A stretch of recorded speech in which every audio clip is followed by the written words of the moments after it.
Hello parents, I hope कि आप सब सही होंगे और आपके बच्चे भी आपसे ज़्यादा अच्छे होंगे। तो आज हम बात करेंगे कि जैसे आपको पता है बच्चों के बोर्ड्स एग्जाम आ रहे हैं, तो एज ए पेरेंट्स हम उनके लिए क्या कर सकते हैं ताकि वो अपने बोर्ड्स में अच्छा मार्क्स को जो है ना गेन करें और वो वहाँ तक पहुँचे जो आप उसे देखना चाहते हैं, जिस मुकाम पे या जिस परसेंटेज पे आप उसे देखना चाहते हैं। Let's start the video.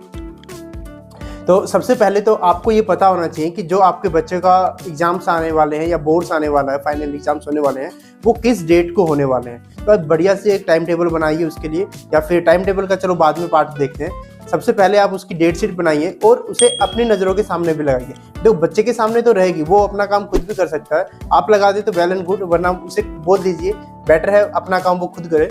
But आप भी उसे ऑब्जर्वेशन के लिए अपने पास जरूर लगा के रखें कहीं पे, ताकि आपको पता हो कि उसका कब एग्जाम होने वाला है, ताकि हम उसको उस एग्जाम के हिसाब से ऐसा एनवायरनमेंट दे सके ताकि वो अच्छे से पढ़ सके। तो यहाँ पे दो टाइप के बच्चों के बारे में मैं बातें करूंगा।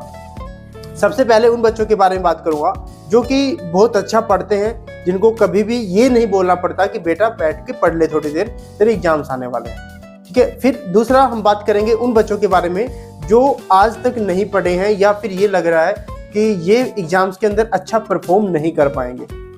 तो उन दोनों के लिए हमें क्या क्या करना चाहिए एज ए पेरेंट्स, हम इसके बारे में बात करते हैं। तो सबसे पहले उन बच्चों के बारे में जो इंटेलिजेंट है और अपने कहे बिना या पेरेंट्स की बात कहे बिना पढ़ना स्टार्ट कर देते हैं, टाइम से बुक्स उड़ा लेते हैं। तो उसके लिए हमें दो चीज़ों का ख्याल रखना होगा। सबसे पहले उसकी सेहत का ख्याल रखना होगा, क्योंकि सर्दियाँ आ रही हैं, वो जुकाम वगैरह से या बीमार ना हो जाए, ताकि उसकी पढ़ाई डिस्टर्ब ना हो। क्योंकि ऐसे बच्चों में देखा जाता है कि यदि वो पढ़ाई की वजह से मतलब बीमारी की वजह से पढ़ाई ना कर पाए तो डिस्टर्बेंस ले जाता है अपनी लाइफ में, और कहीं ना कहीं वो भटक जाता है या फिर डिप्रेशन का शिकार हो जाता है, जिससे वो फाइनल एग्जाम में उतना अच्छे से परफॉर्म नहीं कर पाता।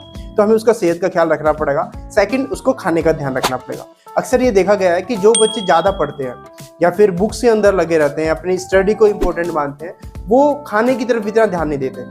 तो ये काम उसके पेरेंट्स को करना होगा कि उसे सही प्रॉपर न्यूट्रिशन वाली डाइट उसे प्रोवाइड कराए। आप कोशिश कीजिए उसके लंच में और डिनर में सलाद जरूर हो, और मेक श्योर कि वो दिन में एक बार तो जरूर मिल्क का हाफ केजी कप जरूर पी ले। ये आप जरूर इसको ध्यान में रखिएगा। बाकी ज़्यादा कुछ उस पर ज़्यादा ध्यान देने की जरूरत नहीं है। पढ़ाई के मामले में वो अपने आप सब कुछ करता रहेगा।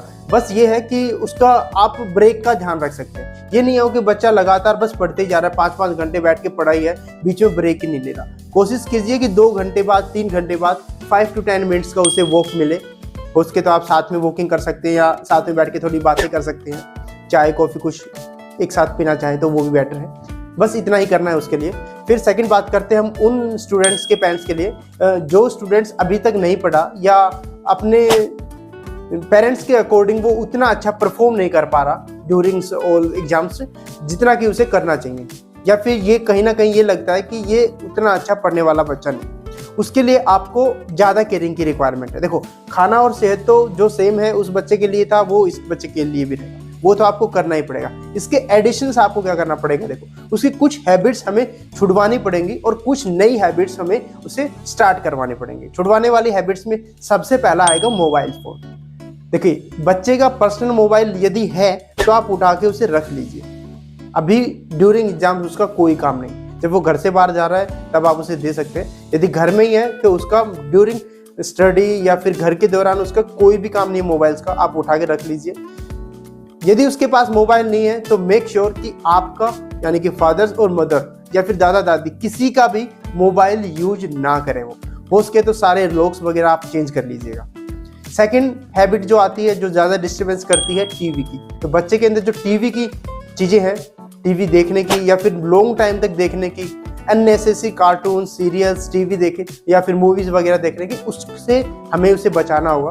तो टीवी को हो सके तो आप उसका रूम चेंज कर दीजिए या फिर टाइमिंग चेंज कर दीजिए। कुल मिला के उसे आप ज़्यादा टीवी ना देखने दीजिए, सिवाय इंपॉर्टेंट न्यूज़ वगैरह के। यदि वो देख रहा है तो पर मुझे लगता नहीं कि जो पढ़ने वाला बच्चा नहीं है वो न्यूज़ वगैरह पे ज़्यादा फोकस कर रहा होगा। तो 2 काम करने हैं आपको। सबसे पहले मोबाइल्स और टीवी की हैबिट छुड़वानी है। तीसरी जो हैबिट होगी उसके अंदर वो होगी सोने की। वो बहुत ज़्यादा सो रहा होगा, तो हमें मेक श्योर करना है कि अभी जैसे मुझे जहाँ तक अंदाजा है, जो मेरा एक्सपीरियंस है स्टूडेंट्स के साथ, वो 8 से 9 घंटे की नींद ले रहे होते हैं। जो बच्चे नहीं पढ़ते हैं ना वो 8 से 9 घंटे 10 घंटे तक सो जाते हैं। बट ड्यूरिंग एग्जाम्स या फाइनल एग्जाम्स के ड्यूरिंग इतनी नींद अच्छी नहीं है उनके लिए।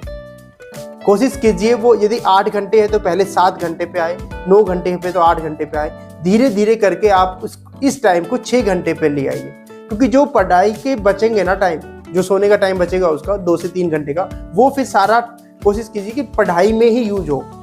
फिर ऐसा नहीं कि वो जाग भी रहा है, सो भी कम रहा है और अपना टाइम वेस्ट कर रहा है। आपको इससे खुद बचाना होगा, क्योंकि यदि उसे करना होता तो वो अब तक कर चुका होता। उससे नहीं हो रही हैं चीज़ें, तो उसमें आपको हेल्प करनी होगी। उसका टाइम टेबल आपको खुद बैठ के बनाना होगा, क्योंकि एज ए पेरेंट्स आपको अच्छे से पता है कि वो कब कंफर्ट है पढ़ने में, आप कब उसे वो एनवायरनमेंट दे सकते हैं जहाँ पे वो अच्छे से बैठ के पढ़ सकता है। एटलीस्ट 1 घंटे से आप उसकी स्टार्टिंग करें।